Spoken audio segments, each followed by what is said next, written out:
Təşəkkür edirəm, hörmətli xanım sədr, hörmətli həmkarlar, media nümayəndələri. Müasir dövrün ən ciddi və qlobal təhlükələrindən biri məhz terrorçuluqdur. Bu, ayrı-ayrı dövlətlərin deyil, bütövlükdə bəşəriyyətin təhlükəsinə yönəlmiş bir təhdiddir. Sərhəd tanımayan bu təhlükə insan həyatını, ictimai sabitliyi, iqtisadi inkişafı və beynəlxalq münasibətləri ciddi şəkildə sarsıdır. Terror aktlarının arxasında duran ideologiyalar, nifrəti, zorakılığı və qeyri-sabitliyi təşviq edərək cəmiyyətlər arasında qorxu və inamsızlıq yaradır. Bugün terrorçuluğa qarşı mübarizədə yalnız hüquq mühafizə tədbirləri ilə məhdudlaşmır, bu eyni zamanda maarifləndirmə, beynəlxalq əməkdaşlıq, sosial ədalətin təmin edilməsi və radikallaşmanın qarşısının alınması kimi kompleks yanaşma tələb edən bir prosesdir.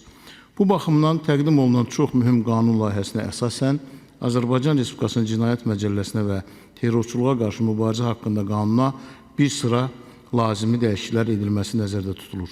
Cinayət Məcəlləsinin 214-4 ilə bağlı hörmətli Kamal müəllim bu məsələni dedi.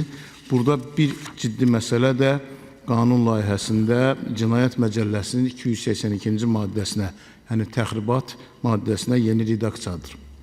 Belə ki, 282.1 maddəyə elmi texniki potensialı zəiflətmək, bu məqsədlə kritik informasiya infrastrukturları, enerji, nəqliyyat və telekommunikasiya şəbəkələrinin normal fəaliyyətinin pozulması kimi obyektlər əlavə edilir.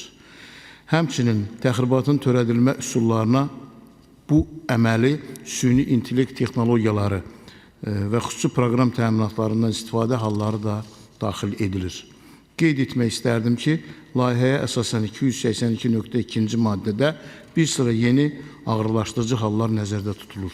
Bu ağırlaşdırıcı hallara təxribatın cinayətkar birlik tərəfindən törədilməsi, fövqəladə və hərbi vəziyyət, sosial xarakterli fövqəladə mühit rejimi, habelə kütləvi ixtişaşlar zamanı törədilməsi, şəxs tərəfindən öz qulluq mövqeyindən istifadə etməklə törədilməsi, ehtiyatsızlıqdan insan ölümünə və digər ağır nəticələrə səbəb olması aiddir və qeyd edildiyi kimi 8 ildən 15 ilə qədər həbs cəzası verilir. Bu mühüm əlavəyə demək istərdim ki, 282-ci maddənin qeyd hissəsi var.